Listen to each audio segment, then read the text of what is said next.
FLF followers, it's Finn from FLF. Today's sourdough masterclass is the starter. Here it is. I'm going to hand over to Mummy, who is going to explain.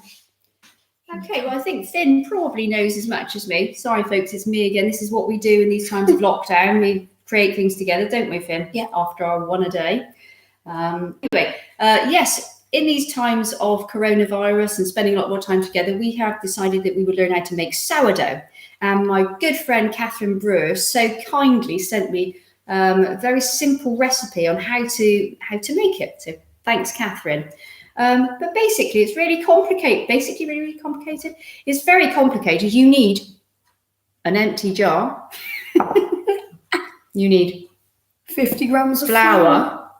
Strong bread flour if you can. If not, what flour you've got in the cupboard, if the shelves have been empty.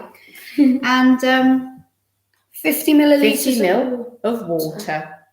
I tend to use warm water. I don't know why. They just do, and the bread seems to come out well. Okay. But before we can actually make our bread, we have to have what we call a starter, a culture. And it's something that lives off the bacteria, okay? So basically it becomes alive. And as you make it, it bubbles up. And after we've been doing it for a while, then it's ready to make bread. But anyway, let me get on with it and stop waffling like I often do. Okay, so we have our jar, okay? And into the jar, pre-measured because we've been very organized, we are going to put 50 grams of flour. Now we got some strong bread flour, okay? You could support your local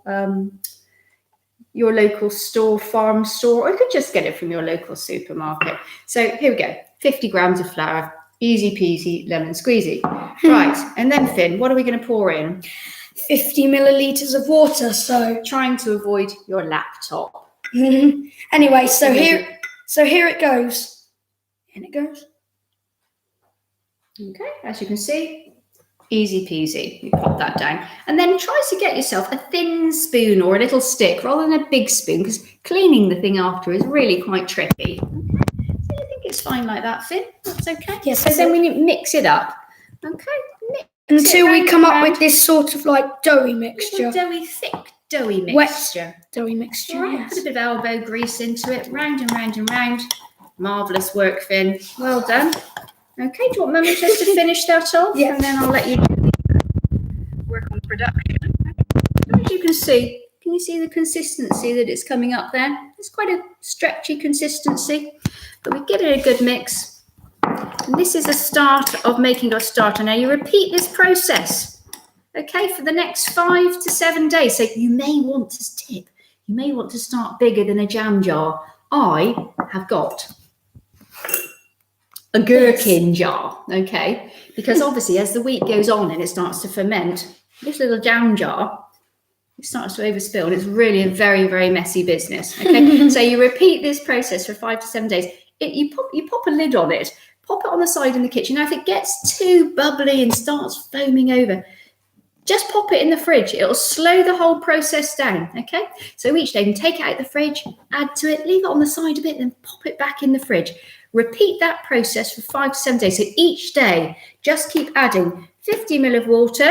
And 50 grams of flour. And just keep mixing it up gently each day. Leave it. And then after that, we will show you how to make the sourdough. And that's it. You've done it yourself. It will be very exciting. I hope lots of viewers turn up for it. Anyway, goodbye for now. Keep safe and...